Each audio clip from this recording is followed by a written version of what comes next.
مجھے hepatitis C کی problem تھی. میں غریب آدمی ہوں.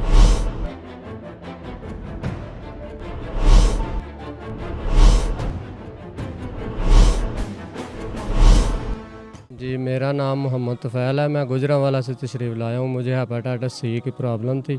میں نے بہت سے علاج کروائے ہیں, مجھے آرام نہیں آیا کہیں سے. تو اس کے بعد میں سرکار جی کے آیا ہوں. سرکار جی سے میں نے عرض کی, سرکار جی مجھے ہیپاٹائٹس سی ہے. سرکار جی نے مجھے حکم دیا کہ آپ 7 دم کروائیں.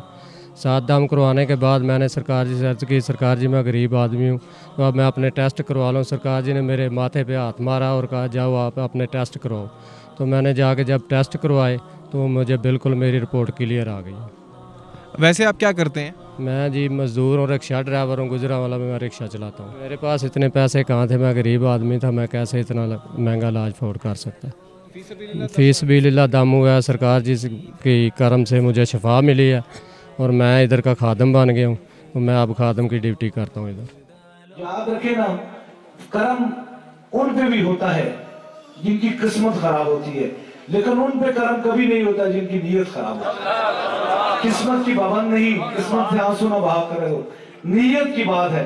ارادہ کر لیا, یقین سے آ گئے, اب میرا خدا شفا اور کرم کر دے گا انشاءاللہ تعالی. مجھے پتا ہے گھر سے وہی چلتا ہے جس کے دل کے اندر محبت ہوتی ہے. بنا محبت کوئی بندہ اپنی دہلیز کے سے باہر قدم نہیں رکھتا.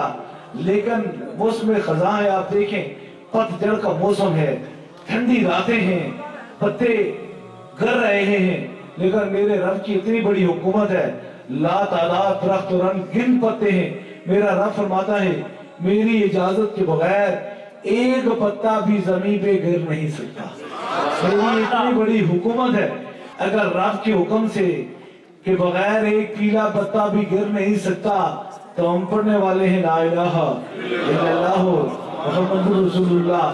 اگر پڑھنے والے یہاں آن پہنچے تو پھر سب سے اشرف المخلوقات بلا کسی کی جان کیسے ہو سکتی ہے کہ وہ اپنی دہلیز پہ پہنچے, اس دروازے پہ پہنچے اور یہاں سے شفا پا جائے.